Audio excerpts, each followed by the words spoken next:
Welcome back to Physical channel.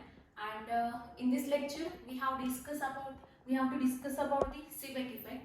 In previous lecture, we have discussed about the thermoelectric effects, as well as we have introduced the different types of the thermoelectric effects. That is a Seebeck effect, Peltier effect, and Thomson effect. And in this lecture, we have to discuss about a Seebeck effect in detail. Okay. And if you are like my information or content, whatever I have teach in my YouTube lectures, you can like my channel, subscribe my channel, and you can visit my official website, that is physicscult.in. You will get everything there. That means the content which we have taught here, or I am teaching here. So you will get everything there. You can visit the website, that is physicscult.in. Now in this lecture we will continue with the Seebeck effect. First of all, we have to discuss about the who invented the physics effect, Seebeck effect. So the Seebeck effect is invented by the German physicist, that is this is a German physicist Thomas John Seebeck, and this effect is discovered in 1821, and the Seebeck effect, that means the Seebeck effect is discovered by the Seebeck scientist. That is why this effect is known as a Seebeck effect. And the statement of the Seebeck effect is given by: when one end of the conducting material is heated while the another end is cooled, the potential difference is established, leading to the flow of electric current if the circuit is completed. So this is the statement of the Seebeck effect. Now we have to discuss what is actually Seebeck effect. So as already we have discussed about the thermoelectric effect. The statement is same, that means the thermoelectric effect is nothing but the direct conversion of the temperature difference into the either electric voltage or current. Here is also similar because it is a type of the thermoelectric effect. Only difference is that there is a vice versa phenomena, and which is discovered by the different scientists. So in this effect, that is in this Seebeck effect, if we take two dissimilar again wires, that means one is for copper and another one is iron, and we form two junctions, that means junction A and junction B. Okay, so here we are taking two wires, that is a copper wire, one is a copper wire and second one is a iron wire, and by using two wires we are able to form the two junctions, that is junction A and junction B. So our statement is that if one end of the conducting material, so here is what is the conducting material? Copper is a metal, iron is a metal. So the both of them are the conducting materials. So one end of the conducting materials, that means, so this is one end and this is another end. If you are keeping one end is heated, that means this is a hot and this end is a cool.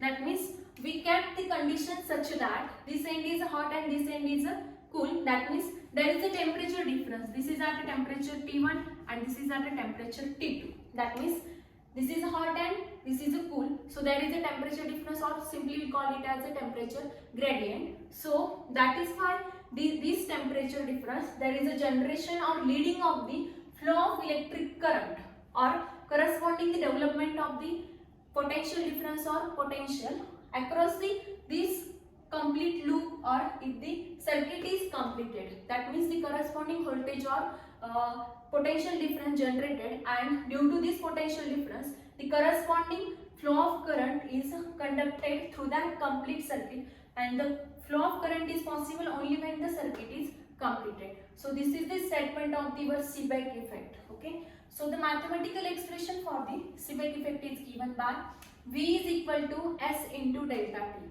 So where V is a voltage, S is the Seebeck coefficient, delta T is a temperature difference. That means the voltage developed across this complete loop is directly proportional to the Seebeck coefficient, and where delta T is a temperature difference. That means here from this expression we are able to conclude that the voltage difference across this loop is directly proportional to the temperature difference, or it depends on the temperature difference.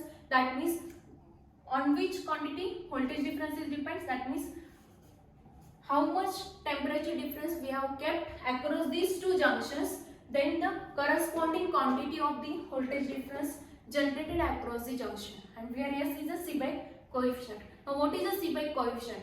So from this equation we can write S is equal to V divided by delta T. That means we can rearrange this equation and we can write S is equal to V divided by delta T. So V is your voltage, delta T is a temperature difference, and we know that the unit of the voltage is a volt and corresponding temperature unit is a degree Kelvin or degree Celsius, whatever you are taking into account.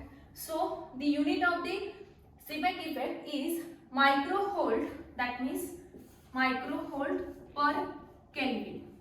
So this is the unit for the Seebeck coefficient from this expression, that is a microvolt per Kelvin, or we call it as a microvolt per degree Celsius. If you are taking temperature in degree Celsius, then you can kept here degree Celsius. You know that the interconversion of the degree Celsius temperature and the Kelvin temperature, we can add 273 degree, 273.5 or 273.5 we can subtract from the corresponding Celsius, then you will get the corresponding temperature in degree Celsius and the temperature in the corresponding Kelvin unit. So this is all about the Seebeck effect or Seebeck coefficient unit. Now what do you mean by actually the Seebeck coefficient? So Seebeck coefficient, it represents the material's ability to generate a voltage per unit temperature gradient. That means this Seebeck coefficient represents, what represents? It represents the material ability to generate. That means if you are taking into account particular materials, then we get the corresponding voltage difference according to this statement, and this voltage difference per unit temperature gradient. That means we are getting the corresponding temperature, we are getting the corresponding voltage for a particular per unit temperature gradient or temperature difference. That means the material ability, and it is nothing but the Seebeck coefficient. So this is all about the who invented the Seebeck effect and in which year, that is in 1821. This is the statement of the Seebeck effect, and this is a particular example for the demonstration, and this is the mathematical expression for the Seebeck effect and what do you mean by the Seebeck coefficient. Now what are the applications of the Seebeck effects? So there are different applications of the Seebeck effects.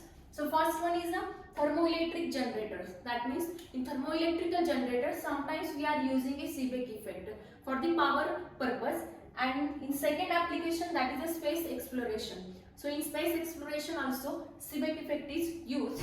Third application is a wearable technology. That means in clothing technology the Seebeck effect is also used, and last one is a industrial process optimization. So in industrial process optimization Seebeck effect is also used. So this is all about the Seebeck effect. So in this lecture we have discussed about the who invented the Seebeck effect, statement, after that mathematical expression, after that the Seebeck coefficient, and after that the different application of the Seebeck effect. So this is all about the Seebeck effect. Now in upcoming lecture we will discuss about the second type of the thermoelectric effects, that is the Peltier effect, and in this lecture we have discussed this effect. So we have to discuss one by one effect in detail. So up to this we are discussing the Seebeck effect. So we will stop here, and in upcoming lecture we will continue with a different topic, that is a Peltier effect. If you are liking my lectures videos, you can subscribe my YouTube channel, and if you are having any doubt you can comment in a comment box. Thank you.